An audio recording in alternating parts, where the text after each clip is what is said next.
2019 हमारा मुश्किल साल था। हमारी आवाम को मुश्किल वक्त से गुजरना पड़ा, बेरोजगारी, चीज़ें महंगी हो गई। ये इंशाल्लाह पाकिस्तान 2020 ये है पाकिस्तान में वो साल जब एक मुल्क अपने ऊपर की तरफ अब जाएगा, लोगों को नौकरियां मिलेंगी। इस एक शॉर्ट मोन्टाज में जो लताइफ की भरमार आपने देखी, अगर आप इसे सही समझते हैं तो दिमाग के किसी अच्छे से डॉक्टर से अपॉइंटमेंट ले लीजिए। ये वही लॉलीपॉप्स हैं जिन्हें दिखा दिखा कर, जिन्हें दे देकर आवाम को लूटा गया है। खान साहब इख्तिदार में आए, वो अचकन जो उन्होंने सिला रखी थी वो उनके काम तो आई मगर वो हमारे लिए कफन से कम साबित नहीं हुई। हर थोड़े दिन बाद अवाम के सर पर एक और हथौड़ा मारा जाता है और उसके बाद मेरे मोहतरम वजीर आजम अनका होते हैं। ऐसा लगता है कि ज़मीन खा गई या आसमान निकल गया।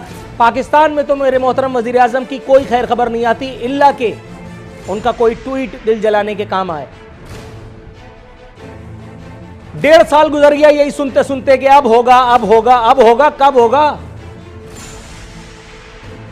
ऐसा नहीं है कि दरोगोई के सफर में मेरे मोहतरम वजीर आजम अकेले, नो सर, बाकायदा पूरी टीम को इस काम पे लगा रखा है, इंक्लूडिंग सदर मुअज्जम माशाअल्लाह। मुल्क में आप किसी जगह निकल जाएं, कोई आदमी आपको ऐसा नहीं मिलेगा, कोई आदमी आपको ऐसा नहीं मिलेगा जो खुश हो, मां सिवाय हजरत इमरान खान, आरिफ अलवी, फिरदौस आशिक अवान, मुराद सईद, शहरियार आफरीदी, फैसल वावडा, फवाद चौधरी, और अगर किसी और की लॉटरी निकली है जुल्फी बुखारी और फलाना फलाना। मां सिवाय सरकारी तबलचियों के कोई ऐसा नहीं है इस एक मुल्क में जो खुश हो। लेकिन वजीर आजम मौसूफ का आप बॉडी लैंग्वेज देखिए तो खून खौल उठता है कि यार ये इसी मुल्क के वजीर आजम है, ये इसी मुल्क का वजीर आजम है कि जहां आवाम गुर्बत से खुदकुशियां कर रही है। हर दूसरे महीने, हर दूसरे दिन, बल्कि महीने क्या होता है, कभी पेट्रोलियम के नर्ख बढ़ा दिए जाते हैं ये कह के कि पिछला वाला चोर था, कभी बिजली के नर्ख बढ़ा दिए जाते हैं ये कह करके कि उससे पिछला वाला डाकू था। अगर चोर और डाकू थे तो तुम्हारी आंखों के सामने निकल कैसे गए? मेरी आंखों के सामने इस एक स्टूडियो में 11 से 12 के स्लॉट में कोई एक चिड़िया का बच्चा मेरी मर्जी के बगैर पर नहीं मार सकता। मैं इतनी अथॉरिटी कम से कम रखता हूं। तुम इस मुल्क के वजीर आजम हो, तुम्हारे सामने से कोई चोर और डाकू निकल जाता है और तुम्हें पता नहीं चलता। इल्ला के खातून अव्वल मेरे मोहतरम वजीर आजम को याद दिलाएं, सुने जी, अगर आपको लग रहा है कि मेरा दिमाग खराब हुआ है, मैं झूठ बोल रहा हूं, मैं बोतानतराजी कर रहा हूं, तो अब आपको लूप की सूरत में वो चलाओ यार, वो ट्वीट सारे। डॉक्टर आरिफ अलवी फरमाते हैं आप सबको नया साल मुबारक हो, आप सबको नया साल मुबारक हो। फिर उसके बाद दुआएं, उसके बाद मकबूजा कश्मीर पहुंच गए।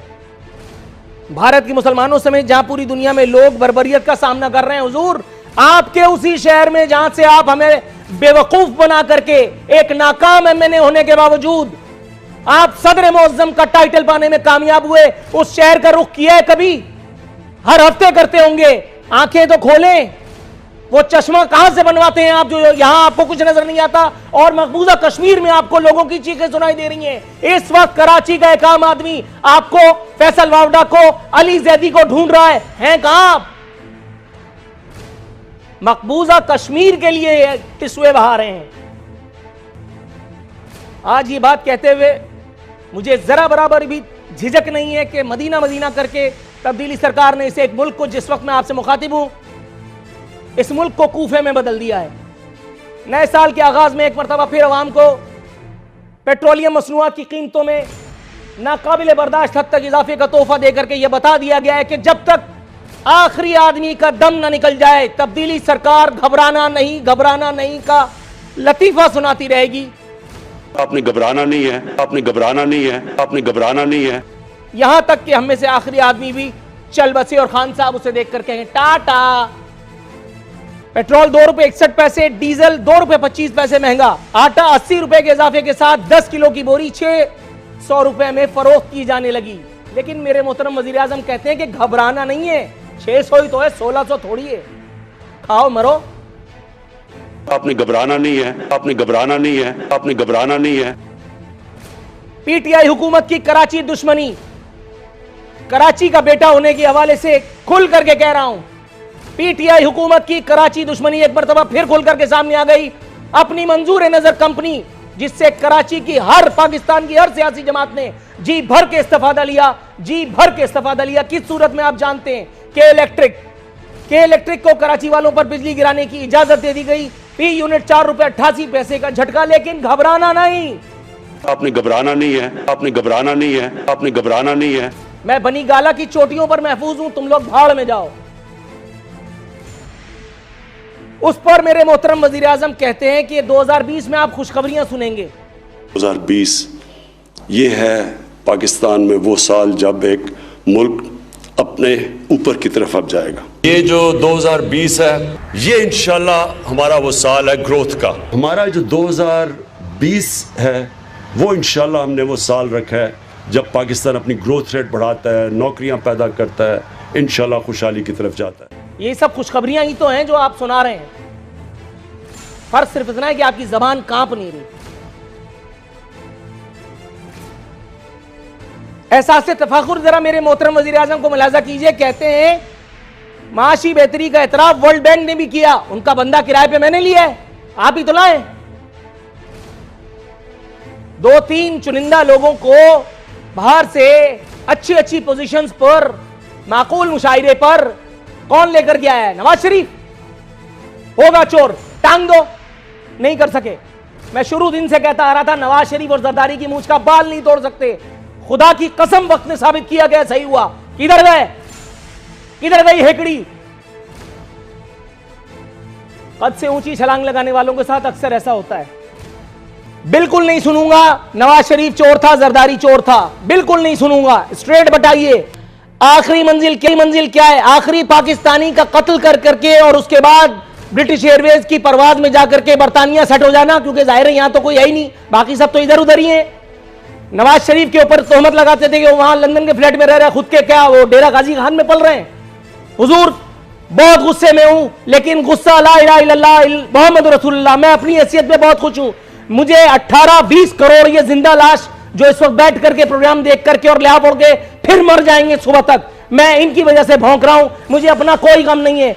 हुजूर वाला वो लोग, वो अकल के अंधे जो इस वक्त पाकिस्तान तहरीक इंसाफ को अपना मसीहा समझ रहे थे, इस एक बेइज्जती का कोई एक जवाब तो उन्हें दीजिए। जनाबे वाला ये मुझे बताइएगा, निसार चीमा साहब, ये खबर पड़ी है, मुंह चढ़ा रही है, मेरा नहीं आपका, उन तमाम लोगों का जो शेर आया के नाम पर बरसों बेवकूफ बनते रहे। इस वक्त मुल्क में अवाम की सिर्फ जान निकलने की रस्म रह गई है, बाकी सब कुछ हो चुका। ये मेरा काम नहीं है, ये अपोजिशन जमातों का काम है, लेकिन अपोजिशन जो टाइम पास कर रही है, ये खबर उसका बय्यन सबूत है, नाकाबिल सबूत है। जरा मुलाहिजा कीजिए, मुस्लिम लीग नून का मार्च तक खामोशी इख्तियार करने का फैसला। खामोश रहने की हिकमत अमली के तहत मरियम औरंगजेब ऑस्ट्रेलिया और फलाना जगह रवाना हो गया। मुस्लिम लीग नून की मुल्क में मौजूद क़यादत सिर्फ पार्लियामेंट की हद तक किरदार अदा करेगी। हुजूर, पाकिस्तान की तारीख का पहला मेडिकल एनआरओ लेने वाली आपकी जमात, जो बहरहाल बैकडोर राब्तों के जरिए इस मुल्क से वजीर आजम पाकिस्तान के उस अज़्म मुसम्मम की धज्जियां बिखेरते हुए एक खुसूसी परवाज के जरिए निकल गई। लेकिन क्या यह बात इस बात का सबूत नहीं है कि इस मुल्क में आप सिर्फ गवर्नमेंट संभालने के लिए, इक़्तिदार के मजे लेने के लिए आते हैं, अवाम आपके लिए भी कोई हैसियत नहीं रखते? जिस तरह से आज पीटीआई के साथ मामलात हैं, कल आपके साथ थे, उससे पहले जरदारी साहब के साथ थे। क्यों ये अवाम को शेर आया करके डराते हैं? किधर है शेर?